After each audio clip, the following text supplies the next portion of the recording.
देखिए, चुनाव में तो सारे हथकंडे इस्तेमाल करती हैं, सारी पार्टियां, सभी कुछ, जो भी कुछ साम दाम दंड भेद सब कुछ चला जाता है। किसी का कोई ट्रिक काम कर जाता है, किसी का नहीं करता है।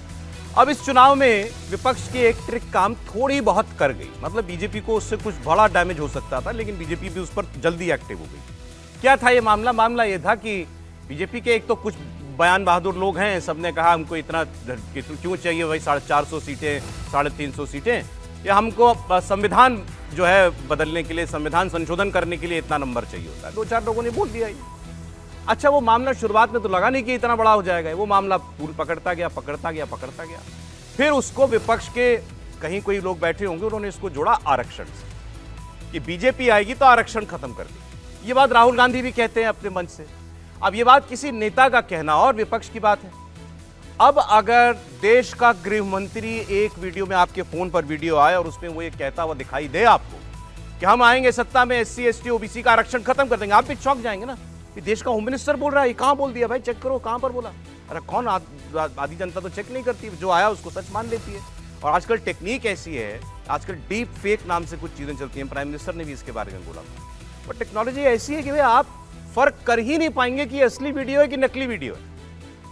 अब होम मिनिस्टर अमित शाह का ऐसा एक वीडियो बना करके डाल दिया गया पब्लिक, जिसमें वो कह रहे हैं हम आएंगे आरक्षण खत्म कर, और ये वीडियो जाने कहां कहां तक पहुंच गया होगा। हो सकता है कि कुछ लोगों ने इस पर एतबार भी कर लिया हो, यकीन भी कर लिया हो, लेकिन जो मैंने आपसे पहले कहा था, वीडियो बना दिया गलत आदमी का। देश के गृह मंत्री और वो भी अमित शाह इस पर गद्दी पर बैठे हैं, कुर्सी पर बैठे हैं, उनका वीडियो बना करके डाल दिया।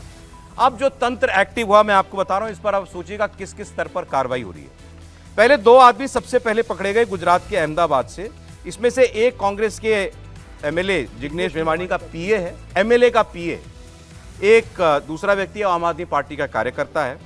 एक फिर असम में एक आदमी को पकड़ा गया, रितोम सिंह, जिसने ये वीडियो एडिट किया था, उसको गिरफ्तार कर लिया गया। 17 लोगों को समन हुआ। ये 7-8 राज्यों में लोग बैठे हुए हैं। तेलंगाना के मुख्यमंत्री रेवंत रेड्डी को दिल्ली पुलिस ने समन कर दिया कि आपने भी ये वीडियो जो है शेयर किया, आप आइए जरा।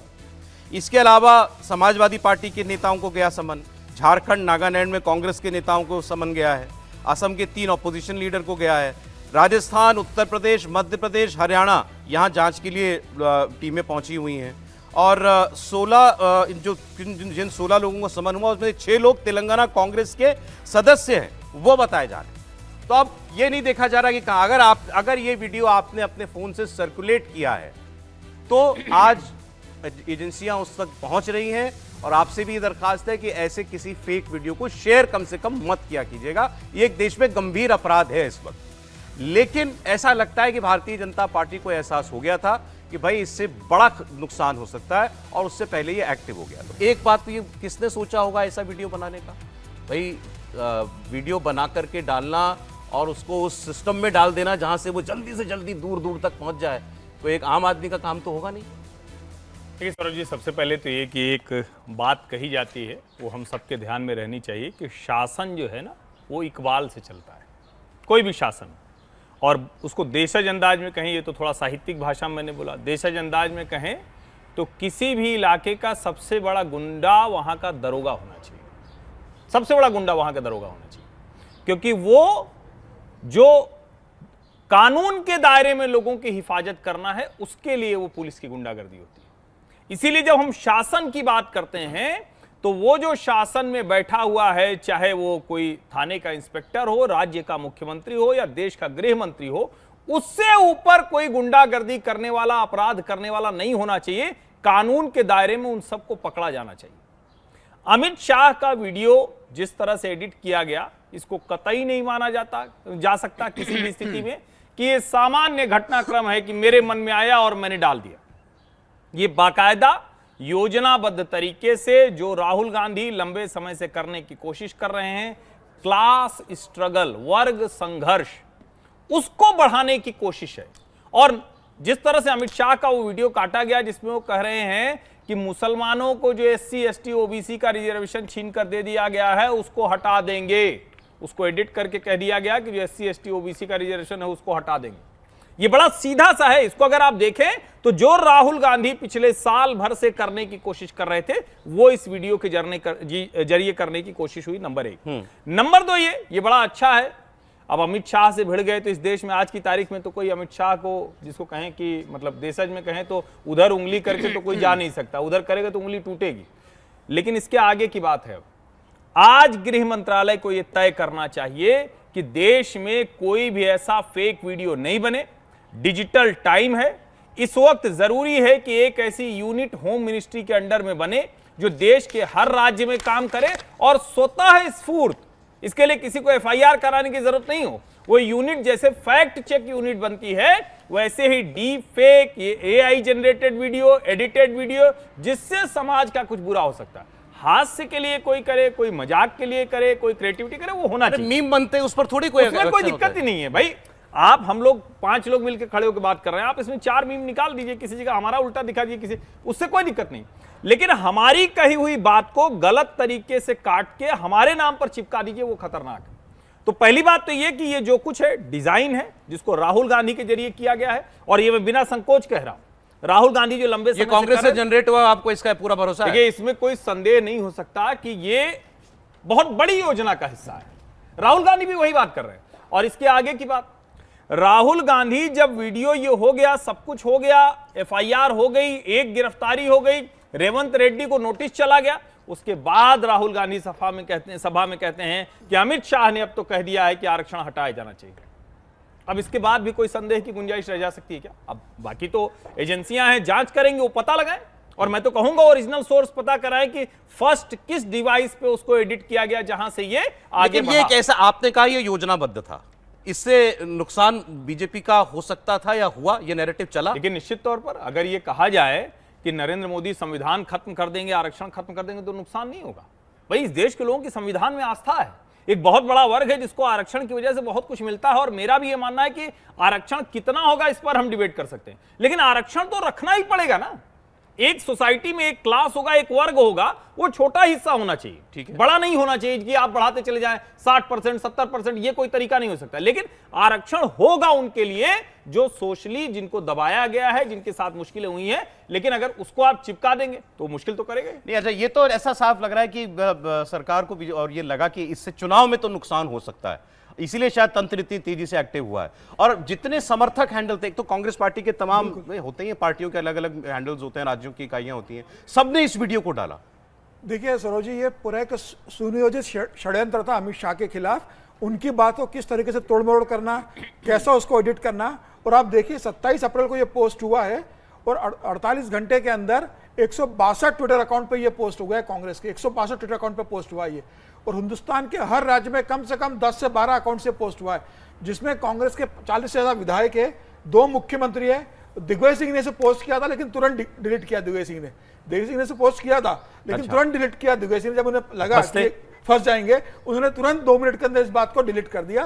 तेलंगाना सीएम को और उनके साथ 6 लोगों को आज दिल्ली आना था, दिल्ली पुलिस के सामने उन्होंने मेल करके बोला है कि कुछ समय और लगेगा हमें आने के लिए, अभी आएंगे नहीं। ये बताता है कि किस तरीके से पूरा सुनियोजित षड्यंत्र कांग्रेस ने किया था कि अमित शाह की बात को किस तरीके से पेश किया जाए और समाज में किस तरीके से तोड़ने का काम किया जाए। आपको लगता है मैसेज ट्रैवल हो गया था तब तक? बिल्कुल निश्चित रूप से हुआ था। देखिए, अमित शाह का कोई भी बात होगी, पूरे देश की जनता बहुत गंभीरता से सुनती है प्रधानमंत्री मोदी और अमित शाह की किसी भी बात को।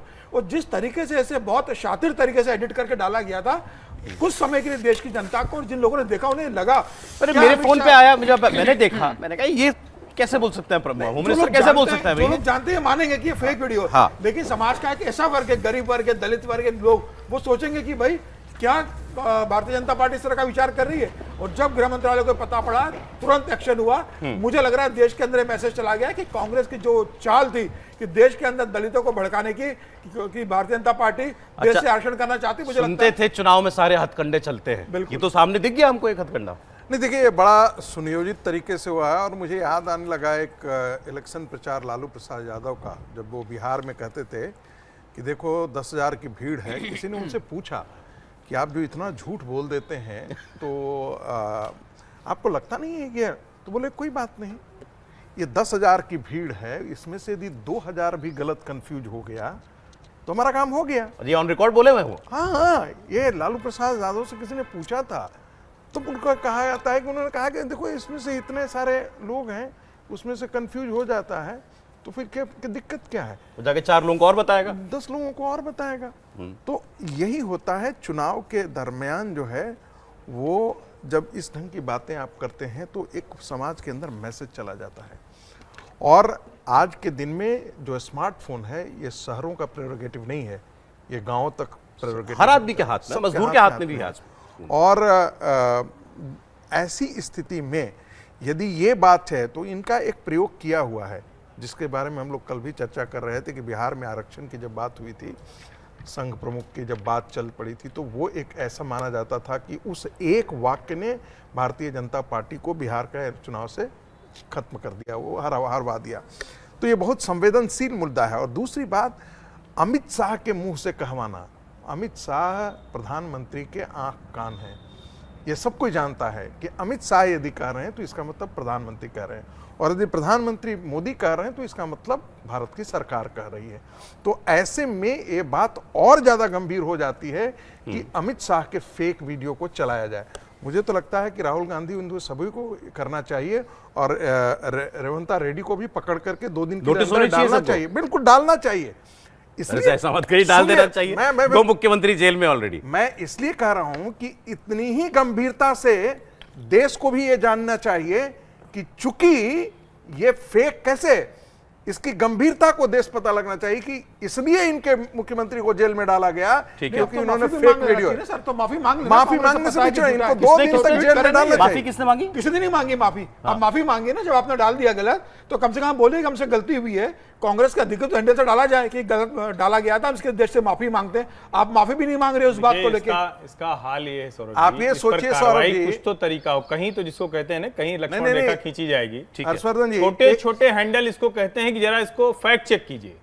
मतलब वो जान गए हैं, सब जगह हो गया है कि फेक वीडियो है, लेकिन उसको कहेंगे फैक्ट चेक कीजिए और थोड़ी देर बाद डिलीट कर देंगे। वो जो अभी प्रोफेसर साहब ने कहा ना कि भाई कुछ लोगों के मन में चला जाए, कुछ लोग ही समझ लेके चलो अभी बात खत्म कर लीजिए। नहीं, मैं बस इतना इसमें जिक्र करना चाहता हूं कि इसको बहुत गंभीरता से लेने की आवश्यकता है, ये सामान्य बात नहीं है। सरकार बहुत गंभीरता से इसको ले रही है, ये तभी आपको इतना एक्शन दिखाई दे रहा है। लेकिन आप देखिए आज सारी खबरें आप एक लीक में चलती हुई आपको दिखाई देंगी। अब एक दूसरा क्या नैरेटिव देश के अंदर आया है, इस पर थोड़ा डिटेल में हम लोग बात करेंगे क्योंकि मामला बड़ा गंभीर है।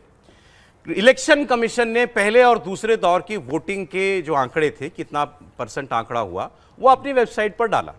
अच्छा, आमतौर पर होता यह है कि भाई जिस दिन वोटिंग होती है उस दिन पूरा डेटा कंपाइल नहीं होता है, उसमें कुछ वक्त लगता है, तो अगले दिन या उसके अगले दिन ये डेटा डल जाता है। इस बार पहले फेज के मतदान के 11 दिन के बाद और दूसरे फेज की वोटिंग के 4 दिन के बाद इलेक्शन कमीशन ने यह डेटा डाला वेबसाइट पर।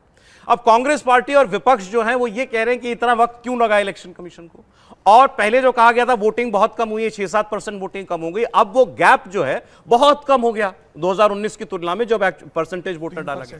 तो उन्होंने कहा कि वोटिंग आप बढ़ा चढ़ा के दिखा रहे हो, इसका मतलब ये तो नहीं कि बाद में आपको कोई खेल करना है। भाई अगर एक कॉन्स्टिट्यूंसी में पहले लग रहा था कि 6% वोटिंग डाउन हो गई, अब लग रहा है 2% हो गई, तो 4% आपने एक्स्ट्रा वोटिंग दिखा दी है फर्स्ट उस दिन जिस दिन पोलिंग हुई उससे। तो इसका इस्तेमाल आपको बाद में तो नहीं करना है कहीं गिनती के दिन, ये वो शक जाहिर कर रहे हैं। फिर वो ये भी कह रहे हैं कि भाई इसमें एब्सोल्यूट नंबर क्यों नहीं डाला हुआ है कि इतने करोड़ या इतने लाख लोगों ने वोट डाला एक कॉन्स्टिट्यूंसी के अंदर।